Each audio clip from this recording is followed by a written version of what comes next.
ఓం శ్రీకృష్ణ పరబ్రహ్మణే నమః.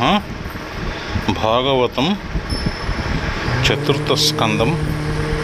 ఓం శుక్లాంబరధరం విష్ణుం శశివర్ణం చతుర్భుజం ప్రసన్నవదనం ధ్యాయే సర్వవిఘ్నోపశాంతయే.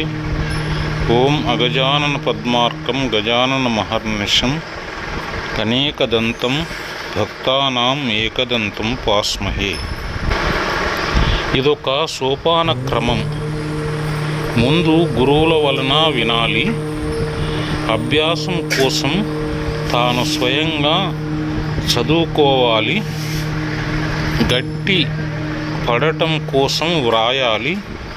ఇంకా చెదరకుండా నిలిచిందో లేదో పరీక్షించుకోవడానికి ఇతరులకు వినిపించాలి. విద్య ఈ 4 మెట్ల ద్వారా పరిణత స్థితికి చేరుకుంటుంది. బ్రాహ్మణుండంచిత భక్తిం పఠించిన బ్రహ్మవర్చసము సంప్రాప్తమగును. క్షత్రియుండర్తిమై చదివినా విన్నను జగతి విభుత్వంబు సంభవించు. వైశ్యుండు వినిధనవంతుడై యొప్పును శూద్రుండు వినిన సుశ్లోకుడగును. మరియును భక్తి ముమ్మారు పఠించిన విత్తవిహీనుండు విత్తపతియు. నప్రసిద్ధుండు ప్రఖ్యాత యశుండు ప్రజలు లేని యదముండు వితత సంతానయుతుండు. మూర్ఖచిత్తుండు విజ్ఞాన బోధ మతియు నగుచు నుతికెక్కుదురు మహితాత్మ మరియు.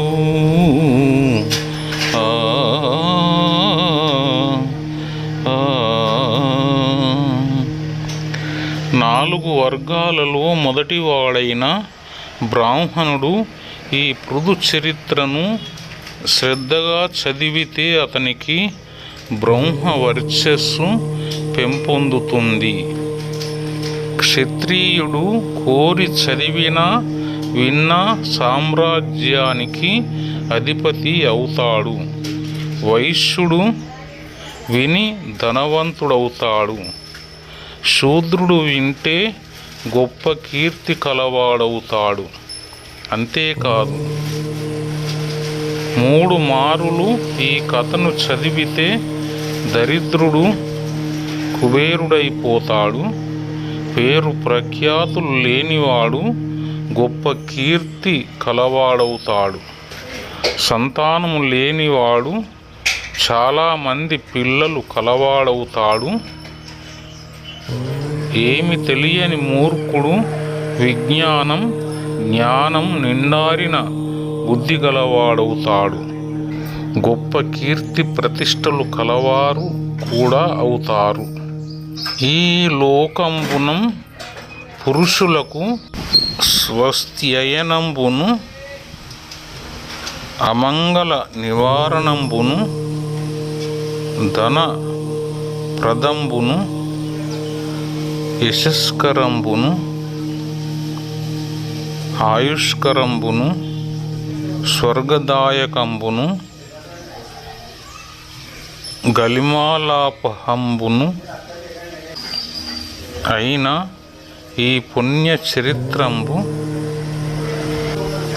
చతుర్విధ పురుషార్థ కాములైన వారికి చతుర్విధ పురుషార్థ కారణంబగు కావున వినందగు. సంగ్రామాభిముఖుండైన రాజీ చరిత్రంబుననుసంధించి విరోధి నిదిర్చిన విరోధి పృథునకు బోలెం కప్పంబులిత్సు ముక్తాన్య సంగుండును భగవద్భక్తుండునైన వాడు పుణ్యంబును వైన్య మహాత్మ్య సూచకంబును నైన ఈ చరిత్రంబు వినుచు పఠించుచు కృతమతి అయి దినదినంబును నాదరంబునం ప్రకటంబు సేయువాడు భవసింధు పోత పాదుండైన సర్వేశ్వరునియందు నచలంబైన భక్తి కలిగి పృథుచక్రవర్తి పొందిన విష్ణుపదంబు బొందునని ఈ పుణ్య చరిత్రంబు మైత్రేయుండు విదురున కెరింగించి వెండియు నిట్లనియే. ఈ లోకంలో మానవులకు శుభాన్ని కలిగించేది, అశుభాన్ని రాకుండా చేసేది, సంపదను ఇచ్చేది, కీర్తిని కలిగించేది, ఆయువును పెంపొందించేది, స్వర్గాన్ని అనుగ్రహించేది, కలిదోషాలను తొలగించేది అయిన ఈ పుణ్యచరిత్ర 4 తీరులైన పురుషార్థాలను కోరేవారికి 4 పురుషార్థాలు కలగటానికి కారణం అవుతుంది. కాబట్టి దీనిని వినాలి. యుద్ధానికి పోయే రాజు ఈ చరిత్రను మనస్సులో గట్టిగా నిలుపుకొని శత్రువును ఎదిరిస్తే ఆ శత్రువు పృథుచక్రవర్తికి తక్కిన రాజులందరూ కప్పాలు చెల్లించినట్లుగా కప్పాలు చెల్లిస్తాడు. మరొక తగులు లేని భగవద్భక్తుండు పుణ్యము పృథువు మహాత్మ్యాన్ని తెలియజెప్పేది అయినా ఈ కథను వింటూ చదువుతూ బుద్ధిని చక్కగా రూపొందించుకొని ప్రతిదినం ఆదరంతో దీనిని అందరకు తెలియజెప్తూ ఉంటే సంసార సముద్రం దాటించటానికి నావగా అయిన పాదాలు గల పరమాత్మయందు చెక్కు చెదరని భక్తి పెంపొందుతుంది. అట్టివాడు పృథుచక్రవర్తి పొందిన విష్ణు పదాన్ని పొందుతాడు అని ఈ పుణ్యకథను మైత్రేయ మహర్షి విదురునకు తెలియజెప్పాడు. ఇంకా ఇలా అన్నాడు: పృథునకు నర్చికిం బుట్టిన పృథు కీర్తిదనుండు గనుండు పృథు తుల్యుండై పృథు శౌర్య ధైర్య ధుర్యుండు పృథివిన్ విజితాశ్వుండొప్పెం పృథివీపతియై. పృథువుకు అతని భార్య అర్చికి పుట్టిన కుమారుడు విజితాశ్వుడు. అతనికి గొప్ప కీర్తియే మహాధనం గలవాడు, తండ్రికి తగిన తనయుడు. అతనిలో గొప్పగా శౌర్య ధైర్యాలు ఉన్నాయి. అట్టివాడు పృథు చక్రవర్తి తరువాత భూమికి ఏలిక అయ్యాడు.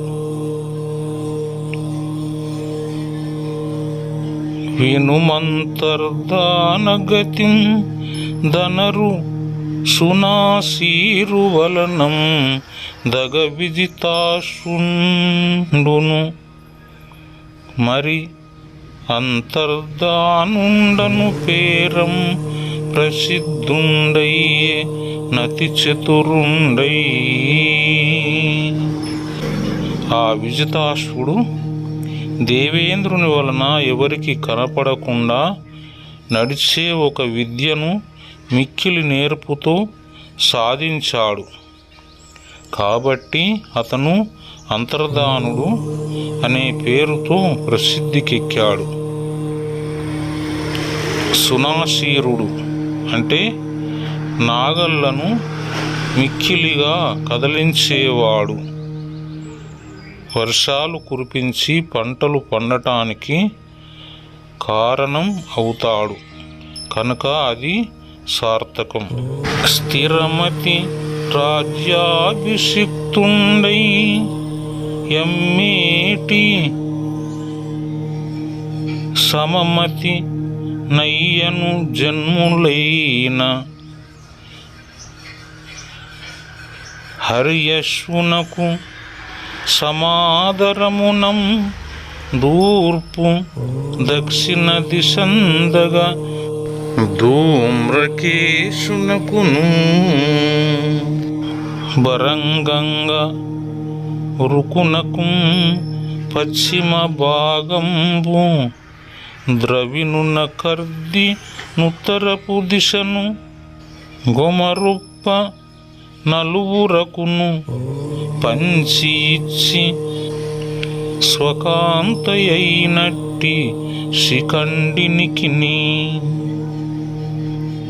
మనుజయోనిని జనియింపుండనుచు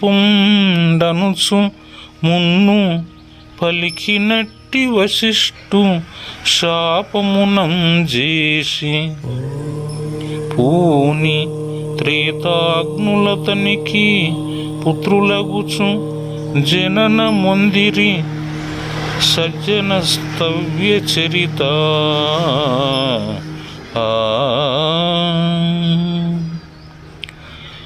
ఆ మహానుభావుడు విజితాశ్వుడు చెదరని బుద్ధితో రాజ్యానికి అధిపతి అయ్యాడు.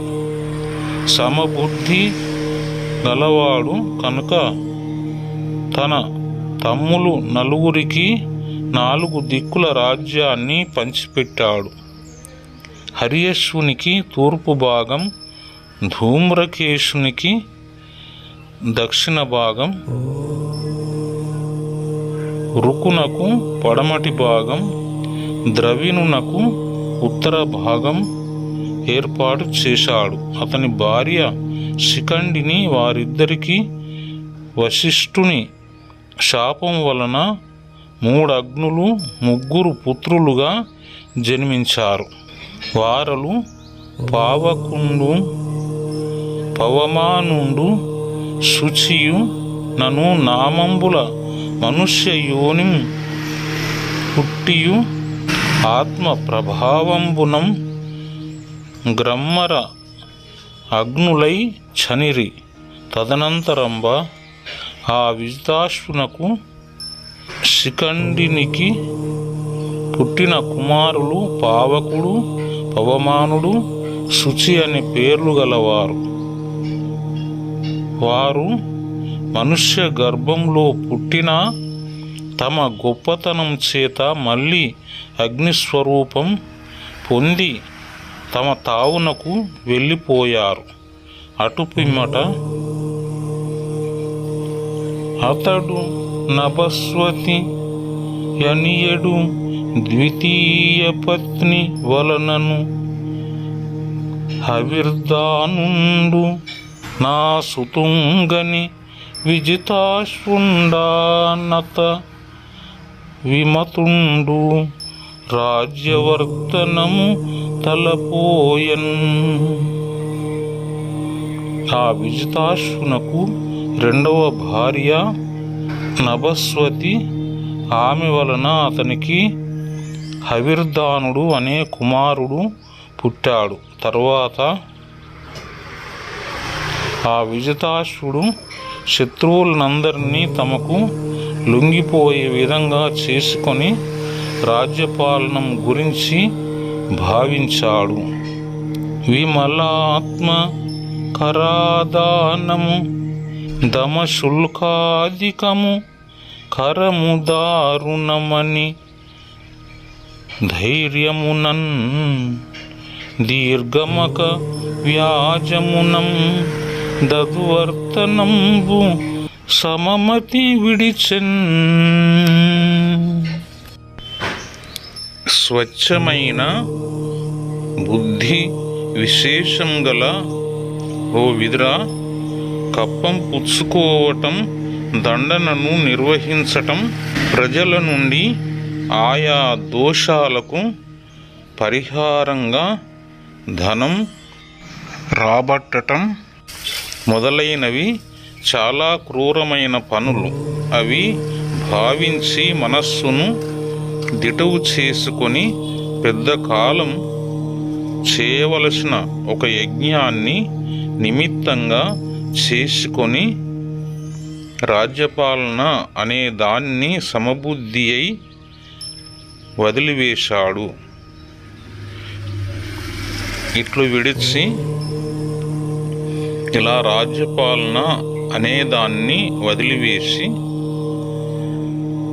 అతండాత్మదర్శనుండై చతురతం పరమాత్ము హంసు సర్వేశ్వరుం దత్క్రతువున యజించి కుశలాద్భుత యోగ సమాధి ముక్తిం పొందే మహాత్మా.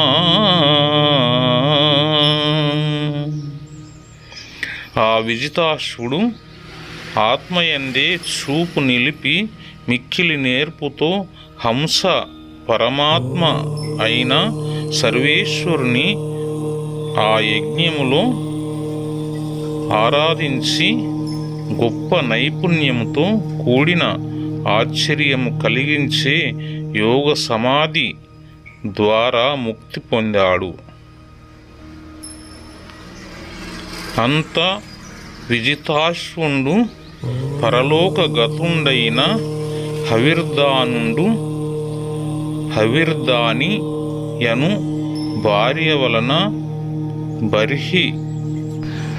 బర్హిస్మదుండు గయుండు శుక్లుండు కృష్ణుండు సత్యుండు జితవ్రతుండు నను పుత్రుల నారూరం గాంచే.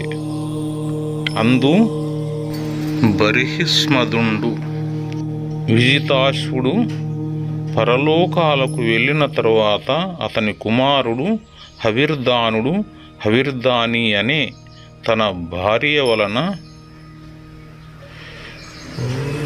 6 కుమారులను పొందాడు.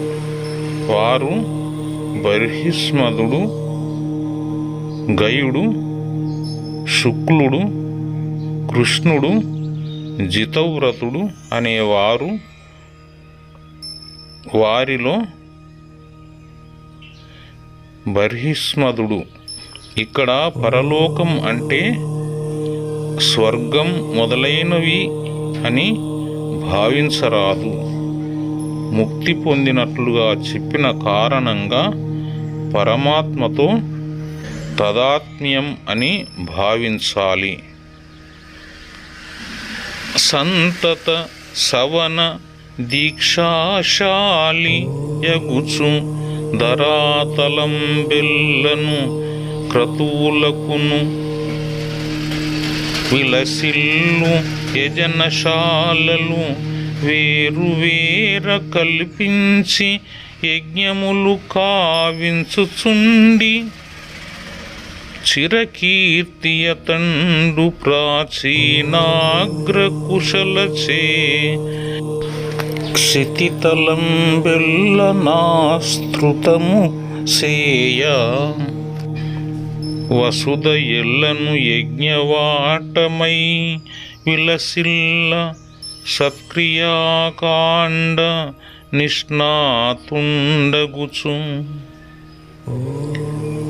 సుభగయోగ సమాధి నిష్ఠుండు ప్రజాపతియగునని తన్ను జనము నుతింప వెలయు నట్టి గనుండు హవిర్ధాని యఖిల జగతిం బరపి కుశలను బ్రాచీన బరిహియయ్యే.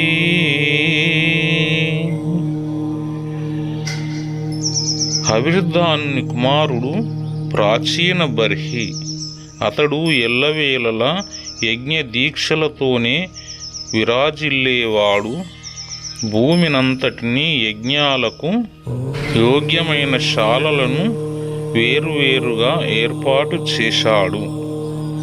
యజ్ఞాలు మానకుండా చేస్తూ చిరమైన కీర్తిని సంపాదించాడు. తూర్పు దిక్కునకు కొనలు ఉండే విధంగా దర్భలను భూతలమంతా పరిచాడు. ఆ విధంగా భూమి అంతా యజ్ఞశాలయే అయిపోయింది. ఇంకా అనేకమైన మంచి పనులను చేయుటంలో మిక్కిలి నేర్పు కలవాడై హృదయంగమమైన యోగ సమాధి యందు నిష్ట కలవాడై ప్రజాపతి అయిన బ్రహ్మయే ఇతడు కాగలడని ప్రజలందరూ కొనియాడుతుండగా చెలువొందిన మహానుభావుడు తూర్పు దిక్కునకు కొనలు ఉండే విధంగా బరిహిస్సులను దర్భలను పరిచి యాగాలు చేశాడు.